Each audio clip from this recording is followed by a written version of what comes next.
Bayangkan ribuan tahun sebelum stadion megah berdiri dan sorak-sorai penonton menggema, sekelompok prajurit di Tiongkok kuno telah lebih dulu menendang sebuah bola kulit ke arah jaring sederhana. Tanpa sepatu modern, tanpa wasit dan tanpa aturan resmi, mereka memainkan sebuah permainan yang kelak berevolusi menjadi olahraga paling populer di dunia, sepak bola.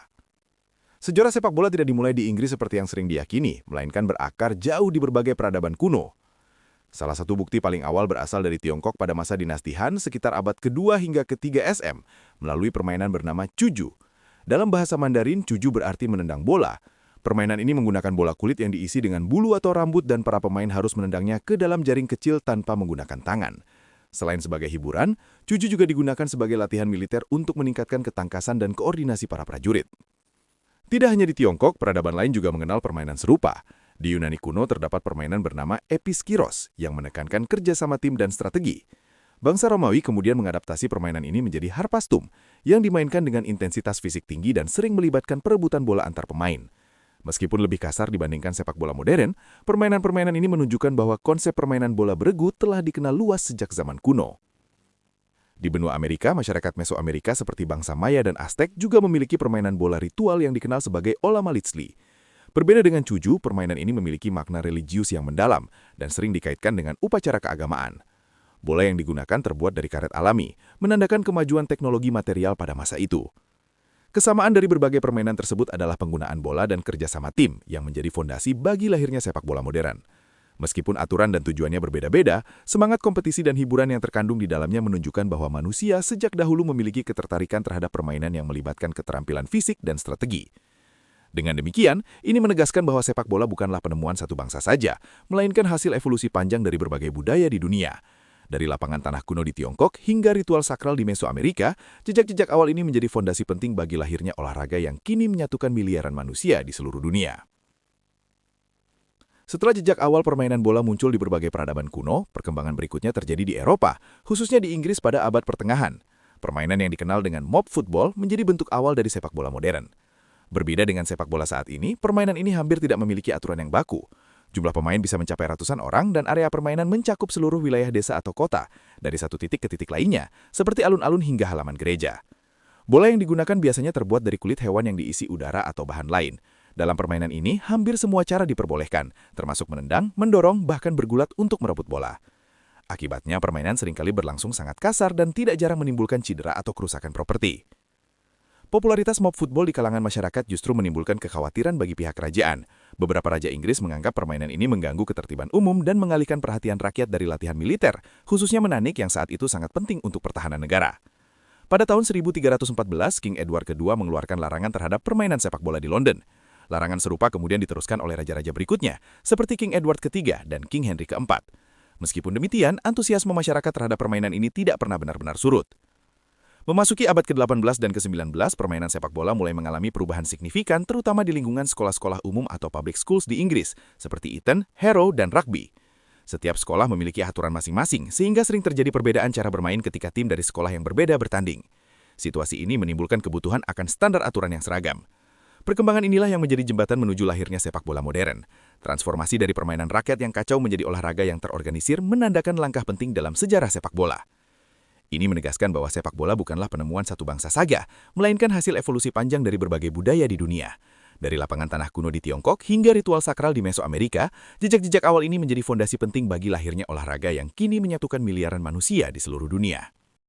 Memasuki abad ke-19, sepak bola mulai berkembang pesat di Inggris, terutama di sekolah-sekolah umum seperti Eton, Harrow, dan Rugby. Namun setiap sekolah memiliki aturan masing-masing. Beberapa memperbolehkan pemain membawa bola dengan tangan, sementara yang lain hanya mengizinkan penggunaan kaki. Perbedaan ini sering menimbulkan kebingungan dan perselisihan ketika pertandingan antar sekolah atau klub digelar. Kebutuhan akan aturan yang seragam akhirnya mendorong diadakannya pertemuan penting di Freemasons Tavern, London pada tahun 1863. Dari pertemuan tersebut lahirlah The Football Association atau FA, organisasi pertama yang secara resmi mengatur permainan sepak bola. Pembentukan FA menjadi tonggak sejarah yang menandai transformasi sepak bola dari permainan rakyat yang kacau menjadi olahraga yang terorganisir. Salah satu keputusan paling penting dari FA adalah penyusunan aturan resmi yang dikenal sebagai Laws of the Game. Aturan ini menegaskan bahwa pemain tidak diperbolehkan membawa bola dengan tangan kecuali penjaga gawang, serta melarang tindakan kasar seperti menendang atau menjegal lawan secara berbahaya. Keputusan tersebut juga memicu pemisahan yang jelas antara sepak bola dan rugby, karena sebagian pihak yang tidak setuju kemudian mengembangkan olahraga rugby dengan aturannya sendiri.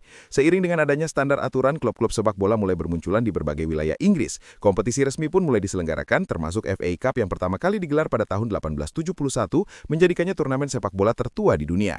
Pertandingan internasional pertama juga terjadi pada tahun 1872 antara Inggris dan Skotlandia, menandai awal dari era kompetisi antar negara. Perkembangan lainnya adalah penerapan profesionalisme dalam sepak bola. Pada tahun 1885, FA secara resmi mengakui pemain profesional, memungkinkan mereka menerima bayaran atas partisipasi dalam pertandingan. Langkah ini mempercepat pertumbuhan sepak bola sebagai olahraga yang tidak hanya bersifat rekreatif, tetapi juga menjadi bagian dari industri olahraga yang berkembang pesat.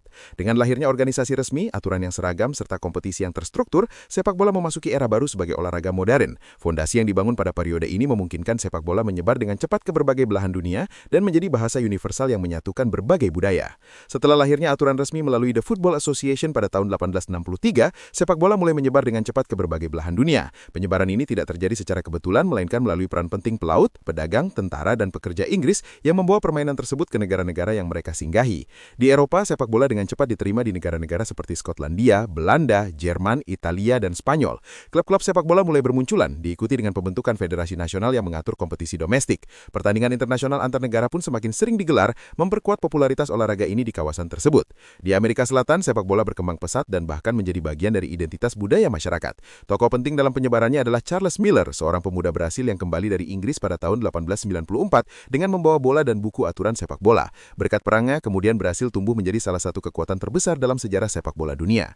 Sementara itu, di Asia dan Afrika, sepak bola diperkenalkan melalui pengaruh kolonialisme dan aktivitas perdagangan. Sekolah-sekolah, pelabuhan, serta komunitas pekerja menjadi pusat awal berkembangnya olahraga ini. Meskipun awalnya diperkenalkan oleh bangsa Eropa, masyarakat lokal dengan cepat mengadopsi dan mengembangkan sepak bola sesuai dengan budaya mereka. Di Indonesia, sepak bola mulai dikenal pada masa penjajahan Belanda pada akhir abad ke-19. Klub-klub lokal mulai bermunculan yang kemudian mendorong lahirnya organisasi sepak bola nasional, yaitu PSSI pada tahun 1930. Berdirinya PSSI menjadi simbol penting dalam perkembangan sepak bola nasional, sekaligus bagian dari semangat persatuan bangsa. Seiring meningkatnya popularitas sepak bola di berbagai negara, kebutuhan akan organisasi internasional yang mengatur pertandingan antar negara pun semakin mendesak. Hal ini akhirnya mengarah pada berdirinya FIFA pada tahun 1904, yang kelak akan memainkan peran sentral dalam mengembangkan sepak bola sebagai olahraga global. Dengan penyebaran yang begitu luas, sepak bola tidak lagi sekedar permainan, melainkan telah menjadi fenomena budaya dunia. Setiap negara memberikan warna dan gaya permainan yang unik, menjadikan sepak bola sebagai simbol persatuan dan identitas nasional. Seiring pesatnya penyebaran sepak bola ke berbagai benua, kebutuhan akan sebuah organisasi internasional yang mampu mengatur pertandingan antar negara menjadi semakin mendesak. Untuk menjawab kebutuhan tersebut, pada tanggal 21 Mei 1904, berdirilah FIFA, Federation International de Football Association di Paris, Prancis. Organisasi ini didirikan oleh 7 negara, yaitu Prancis, Belgia, Denmark, Belanda, Spanyol, Swedia, dan Swiss. Tujuan utama FIFA adalah menyatukan berbagai federasi sepak bola nasional di bawah satu aturan yang seragam, yaitu Laws of the Game, yang sebelumnya telah dirintis oleh The Football Association di Inggris. Dengan adanya FIFA, pertandingan internasional dapat diselenggarakan secara lebih terstruktur dan terorganisir, sehingga meningkatkan popularitas sepak bola di seluruh dunia. Perkembangan penting lainnya terjadi ketika Jules Rimet menjabat sebagai Presiden FIFA pada tahun 1921. Ia memiliki visi besar untuk menyelenggarakan turnamen sepak bola internasional yang mempertemukan tim-tim nasional dari berbagai negara. Berkat dedikasi dan usahanya, gagasan tersebut akhirnya terwujud dengan terselenggaranya Piala Dunia FIFA pertama pada tahun 1930 di Uruguay. Turnamen perdana ini diikuti oleh 13 negara dan menjadi tonggak sejarah yang menandai lahirnya kompetisi sepak bola paling bergengsi di dunia. Uruguay tidak hanya menjadi tuan rumah tetapi juga berhasil meraih gelar juara pertama setelah mengalahkan Argentina di partai final. Sejak saat itu, Piala Dunia FIFA diselenggarakan setiap 4 tahun sekali, kecuali pada masa Perang Dunia Kedua, dan terus berkembang menjadi ajang olahraga dengan jumlah penonton terbesar di dunia.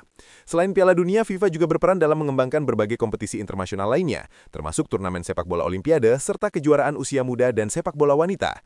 Organisasi ini juga bertanggung jawab dalam menetapkan regulasi, meningkatkan kualitas permainan, serta mempromosikan nilai-nilai sportivitas dan persatuan melalui sepak bola. Dengan berdirinya FIFA dan terselenggaranya Piala Dunia, sepak bola resmi menjadi olahraga global yang mampu menyatukan berbagai bangsa. Dari lapangan sederhana di peradaban kuno hingga stadion megah yang dipenuhi jutaan penonton, perjalanan sepak bola mencerminkan kekuatan olahraga dalam menjembatani perbedaan budaya dan bahasa. Memasuki abad ke-20 hingga abad ke-21, sepak bola mengalami perkembangan pesat dalam berbagai aspek. Salah satu perubahan paling signifikan adalah profesionalisme. Jika pada awalnya pemain hanya bermain untuk kesenangan, kini sepak bola telah menjadi karir dengan sistem kontrak, transfer pemain, dan gaji yang sangat besar. Klub-klub besar berkembang menjadi institusi profesional dengan manajemen modern dan basis penggemar yang mendunia. Kompetisi sepak bola juga semakin beragam dan bergengsi. Selain Piala Dunia FIFA, berbagai turnamen internasional dan antar klub bermunculan, seperti Liga Champions UEFA, Copa America, Piala Eropa, UEFA Euro, dan Piala Afrika. Kompetisi-kompetisi ini tidak hanya meningkatkan kualitas permainan, tetapi juga memperkuat hubungan antar bangsa melalui olahraga. Peran FIFA semakin penting dalam mengatur perkembangan sepak bola global. Organisasi ini tidak hanya menyelenggarakan turnamen internasional, tetapi juga mempromosikan sepak bola wanita, pengembangan usia muda, serta program sosial yang bertujuan meningkatkan perdamaian dan persatuan melalui olahraga. Kemajuan teknologi menjadi ciri khas era modern sepak bola. Salah satu inovasi paling berpengaruh adalah penerapan video assistant referee atau VAR yang mulai digunakan secara luas sejak Piala Dunia 2018 di Rusia. Teknologi ini membantu wasit dalam mengambil keputusan penting seperti penentuan gol, penalti, kartu merah langsung, dan identifikasi kesalahan pemain. Selain VAR, teknologi goal line teknologi juga memastikan apakah bola telah sepenuhnya melewati garis gawang sehingga meningkatkan keadilan dalam pertandingan. Dari sisi ekonomi, sepak bola telah berkembang menjadi industri bernilai miliaran dolar. Hak siar televisi, sponsor, penjualan merchandise, dan aktivitas komersial lainnya menjadikan klub-klub besar sebagai kekuatan ekonomi global. Banyak klub kini dimiliki oleh perusahaan atau investor internasional, menjadikan sepak bola sebagai bagian dari bisnis hiburan dunia. Selain itu, sepak bola memiliki dampak sosial dan budaya yang sangat besar. Olahraga ini mampu menyatukan masyarakat lintas budaya, bahasa, dan agama. Di banyak negara, sepak bola menjadi simbol identitas nasional dan kebanggaan masyarakat. Bahkan tidak jarang sepak bola digunakan sebagai sarana diplomasi untuk mempererat hubungan antar negara. Perkembangan sepak bola wanita juga menjadi sorotan penting di era modern. Dukungan dari FIFA serta berbagai federasi nasional telah meningkatkan popularitas dan profesionalisme kompetisi wanita. Piala Dunia Wanita FIFA kini menjadi salah satu ajang olahraga paling bergengsi dengan jumlah penonton yang terus meningkat setiap tahunnya. Di Indonesia, sepak bola tetap menjadi olahraga paling populer. Peran Persatuan Sepak Bola Seluruh Indonesia sangat penting dalam mengembangkan kompetisi nasional serta pembinaan pemain muda. Antusiasme masyarakat yang tinggi menunjukkan bahwa sepak bola bukan sekedar permainan, melainkan bagian dari kehidupan sehari-hari. Perjalanan panjang sepak bola dari permainan sederhana di peradaban kuno hingga menjadi industri global mencerminkan kemampuan olahraga ini dalam beradaptasi dengan perkembangan zaman. Sepak bola kini bukan hanya tentang mencetak gol, tetapi juga tentang semangat persatuan, sportivitas, dan harapan. Dengan segala pencapaiannya, sepak bola akan terus berkembang dan menginspirasi generasi mendatang. Dari lapangan tanah hingga stadion megah, dari permainan lokal hingga panggung dunia, sepak bola telah dan akan selalu menjadi bahasa universal umat manusia.